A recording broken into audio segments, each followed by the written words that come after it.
PSG Fan TV, bonsoir à tous, bonsoir Stéphane. Salut les gars. Thomas Tuchel semblerait avoir mis ses 11 titulaires, sauf peut-être Baker qui peut-être est la grande question s'il y a Bernat ou Kurzawa sur ce 11, mais il semblerait avoir mis pour cette première mi-temps, donc les deux cartons, ces 11 titulaires qui notamment pourra commencer pour les matchs de coupe. C'est ça, en fait tu as fait la question et la réponse à ma place.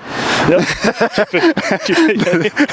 Mais si tu peux faire un petit commentaire là-dessus, est-ce que tu les as trouvés plutôt bons? Est-ce que la complémentarité par rapport à l'attaque ou voir les ailes qui sont notamment très décriées ces derniers temps où on dit qu'il manque un peu de... Oui, non, mais c'est clair.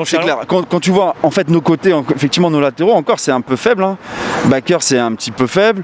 De l'autre côté, c'est pareil, c'est un peu faible. Kerrer, tu le trouves comment, justement, cet échange qu'il a avec le plus haut, avec son attaque? Ouais, là, non, pour moi, là, c'était bien. Kerrer, pour le coup, pour moi, j'ai trouvé que c'était plutôt pas mal. Toi qui avais tendance à... Non, mais après, faut pas être con non plus. Pour moi, jusqu'à maintenant, il n'avait pas forcément le niveau pour être au Paris Saint-Germain. Là, il nous a montré quand même quelque chose qui était bien. C'était face à Dortmund. Il nous a un bon match face à Dortmund. Et aujourd'hui, il fait un match qui est très correct. Non, à un moment donné, il faut savoir aussi dire les choses. On peut être critique sur un joueur et ne pas forcément apprécier un joueur dans sa façon de jouer. On ne parle pas de l'homme, on parle du joueur. Et aussi dire quand ça va. Donc aujourd'hui, non, Kerrer, ça va. Et en plus, on voit bien. Alors, je sais pas si, je pense que tout le monde a remarqué que je pense qu'il a fait une prépa de malade pendant cette période de confinement et d'arrêt. Justement. Et il a pris de la masse. Et je pense que je vais le regarder avec intérêt. En tout cas, j'ai envie de mon côté d'effacer l'ardoise et de me dire, ok, partons sur quelque chose de blanc, complètement blanc, et ensuite on va voir. Et j'attends beaucoup de ce qu'il va faire. Effectivement, parce que sur ce côté droit, c'est pas fourni. Hein. C'est pas fourni, voilà. Kerrer, au moins, il est prévenu. Stéphane, il le surveille de près. Ouais, mais bon, je pense qu'il n'a pas besoin de moi pour dire, voilà, il a envie de jouer, les gars, forcément. Nous, on est là, on donne notre avis. Maintenant, on est qui, tu vois? Moi, je suis qui pour dire Kerrer? Mais on a notre œil de supporter, on supporte notre équipe et on a envie que tous nos joueurs, quels qu'ils soient performants. Aujourd'hui, moi, j'ai envie que Kerrer, effectivement, je l'ai toujours dit, qu'il me fasse fermer ma bouche sur le terrain et qu'il me dise, tu vois, écoute, Stéphane, je t'ai entendu sur PSG Fan TV. T'as vu t'as vu ce que j'ai fait? Et voilà. Ferme ta bouche. Tu vois, voilà, c'est ça, c'est ce que je veux, moi. Si on se concentre un peu plus notamment sur la défense et notamment d'ailleurs Thiago Silva, qui, tu connais la situation de Thiago Silva, a l'air beaucoup plus impliqué ces derniers temps et beaucoup plus, en tout cas, se communique avec son équipe.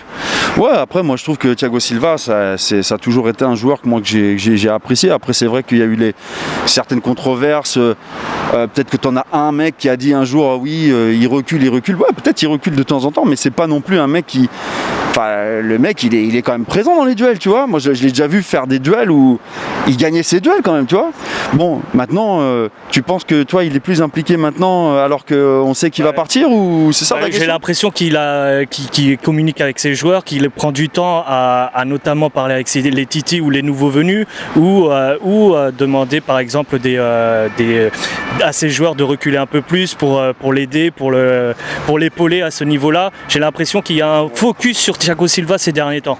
Écoute, moi je pense qu'effectivement, tu sais, tu peux te dire qu'un joueur, à partir du moment où il sait qu'il va partir, le gars il lâche l'affaire. Et ce gars-là, on voit bien que Thiago Silva, c'est un mec qui est quand même hyper engagé avec le Paris Saint-Germain, malgré tout, avec toutes ces années qu'il a fait chez nous. Et le mec, même en sachant qu'il va partir, il est quand même impliqué dans son rôle de capitaine, etc. Donc pour moi, c'est une mentalité. Moi, c'est une mentalité que j'aime bien. Tu vois, c'est pas un mec qui va nous lâcher comme ça et on dire voilà, il me reste 2 mois, les gars, on verra ce que je fais. Vous m'avez prolongé, j'ai pris mon oseille. Et non, tu vois, ça veut dire qu'il s'engage aussi. Il est impliqué. Moi, j'aime bien. J'aime bien la mentalité. Un dernier mot pour terminer. L'attaque. Vas-y, tu peux te lancer sur notamment qui? Tu veux viser qui? Neymar, excellent, Choupo-Moting, très bon, très beau but de Choupo-Moting, j'ai adoré son but de toute façon, et Neymar, on voit bien que quand il est plus là, c'est pareil, il y a moins de rythme. Hein. Enfin, je sais pas si je suis le seul à avoir vu ça, ça m'étonnerait, mais dès qu'il est plus sur le terrain, ça manque de rythme, mais bon, on verra bien. Et en tout cas, vivement le prochain match amical encore une fois, Celtic, ça sera peut-être un ton au-dessus, pour le coup, peut-être physiquement un ton au-dessus, Mais et franchement, voilà, j'attends aussi ce match avec impatience, ça monte crescendo. Et ensuite, sur les finales de coupe. Ouais. Et après, le jour tant attendu, on verra. Mais bon, On verra je pense qu'il y a de bonnes prépas à faire. Je te remercie encore, Stéphane. Salut les gars, à la bonne prochaine. soirée, ciao, ciao.